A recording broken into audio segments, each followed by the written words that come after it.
So for geometric probability, it's going to be the area that you want. So what's the probability of it landing in black? It's going to be whatever the area of black over the total. So it's whatever you want over the total area of the shape. So like for this one, we're going to find the areas of all of these things. The gray area, the black area, and the total area. So 9 pi is the gray area, because pi r squared is that. The total area, so we've got to figure out the radius from here all the way to here. And yeah, it's 5. Make sure you don't think it's 6, because, well, it's not. Don't multiply them, you're going to add them. So pi times 5 squared is the area. All right. Total area is 25 pi. Okay, so we've got total area, gray area. Now we've got to find the black area. But the thing is, you can't just put it into a formula and find the area of the black. What you have to do, well, can anybody tell me what they think you would do if you have the total area, but you have the gray area and you want this ring right here? Starts with an S and it ends with subtract. Yes, we will subtract. Yeah, y'all had it. I'm the only one that said it. No, Carol said it. I think Reese might have said it. I don't know. I saw people like mouth it even though I couldn't hear it. So we are going to take 25 pi minus 9 pi. So the area of the black is 16 pi. Okay, we have all the areas that we need, so we can find the probability. So make sure you have this down, and we're going to go down to this corner over here. So we are going to find the probability of black. Probability of black. So to find that, that would be probability of black. Well, no, don't write that. We don't need that. Yeah, just write 16 pi. I meant to write area of black. It's the area of the black over the total area. And you're going to put that into the calculator. And you can turn that into a decimal. So 16 pi. The pi's will cancel out, and you'll see that as I type this in here. It ends up being 16 over 25, but as a percentage, to find that, you just click Math 2. And it will give you the decimal, which is 64%. Okay, so 64% of this, that is the probability of black. So if we know that black is 64%, is there a way, without doing any like dividing, to figure out the probability of the gray? So yes, because they're going to add up to 100. So when we did those word problems with like the Dr. Pepper and the dollar bills and stuff, it was this idea of you take 100% and you subtract the probability of the black, you get 36% for the probability of the white. Right? So white is 36, the black is 64. So the theoretical probability is higher to land in the black. If you have people who are good at throwing at the target, they will probably land in gray more often. But there is more area for the black. So the theoretical probability of landing in the black would be 64%, and then gray, or I guess white. I should have said, why did I say white? It's gray. Gray. You know what you're trying to talk about? I don't, because I think it's Friday and it's all crazy. Yeah, probability of gray. White is for the next problem. You will. So on your project, you're going to have 4 shapes. Here's an idea of, like, this is when you only have 2 shapes, because, well, that would just be overkill to do that many for the notes. So what we need is the area of all these things. So we need the area of the circle, the triangle, and the rectangle. There's 4 things here that we need the area of. So the area of the circle is pi r squared. But the radius is not 4. We got to cut that in half. So pi times 2 squared.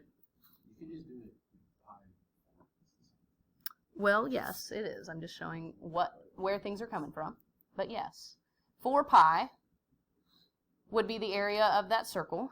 The area of the triangle, things that are important for the triangle, and things that will be important next week if you choose triangle, is that you make sure you know that there is a right angle here. The base and the height must be perpendicular. Base and height are perpendicular.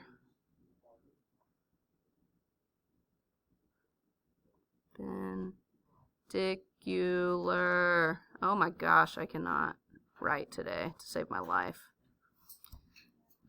The base and the height are perpendicular. All right, so 6 times 8 divided by 2 is 24. So that is the area of the triangle. And then the rectangle is simply base times height. So 20 times 10 or 200. All right, we have the 4 areas. So that's what you need to do first is calculate the areas. You've got those 4 areas. The area, or the probability of the circle would be area of the circle divided by total. So area of circle over total. The rectangle is the total. We can put that in parentheses down here if you don't know what that is. Okay, so let's do that. 4 pi over 200. And then you just put in your calculator, and then we're going to get a percentage out of that. 4 pi over 200. And we're going to get this, which is 6.3%. So 0.0628, and we're going to say 6.3%. Okay? The triangle, it's just area of the triangle divided by the total. So 24 over 200. Let's type that in. 24 over 200. 3 over 25. And remember to change that to a decimal, you just click math 2. And it gives you 0.122, which is 12%. Okay, so 6.3%. I think this is drawn a little bit out of scale. I think that circle should be smaller.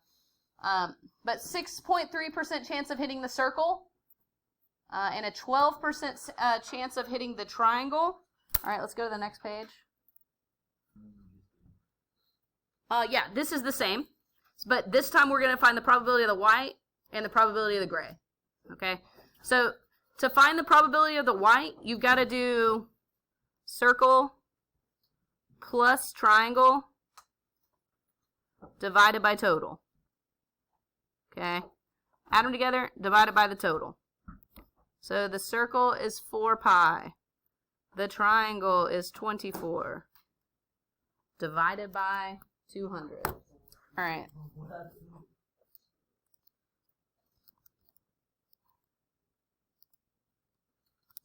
So we're going to type this in, 4 pi plus 200, and we're going to get a decimal out of this, 0.183, which is 18.3%. Okay, so this is the same problem that we did on the other page. Focus, right? Yeah. Okay. So can we compare this? Let's compare this 18.3% to these two over here. What do they have in common? Well, they are both a percent, yes. But the probability of the white is 18.3%. The probability of the circle by itself is 6.3%. The probability of the triangle by itself is 12. How are they related? Add them together. So you take the 6.3% and the 12% and you add them together and you get the probability of the white. So do you guys see that, like, you can just add them together and you're going to get the same answer as if you do the math for the probability on the total. Okay? The only way it could vary is if you, like, round it. It could be off by like 0.1%. But this one, since we only rounded 1, it's fine. This one was exactly 12%. All right, let's do one last thing. So for the gray, in order to figure out the gray, we need to figure out, okay, what is the area of the gray? Well, it's the whole thing minus the white. So if you take 200 and you subtract the white, which is 4 pi and 24, you are going to get the gray. So this is something that you are going to have to do on the project next week. And this was always one where kids get confused. But we have an example of this in your notes, and I will just point you to your notes when you get there. So 200 minus 4 pi plus 24 over 200. We're going to get this 0.817 or 81.7%. So based on the information we already had, the probability of the white Is there another way we could have found this? Subtract from 100. Yeah, and then you'll get the same thing. So it's just two different ways to solve it. If you don't already have the probability of the white, yes, you'd have to do that. But if you have the total probability of the white, you could just subtract the percentages and it would be the same thing. Because they will add up to 100%.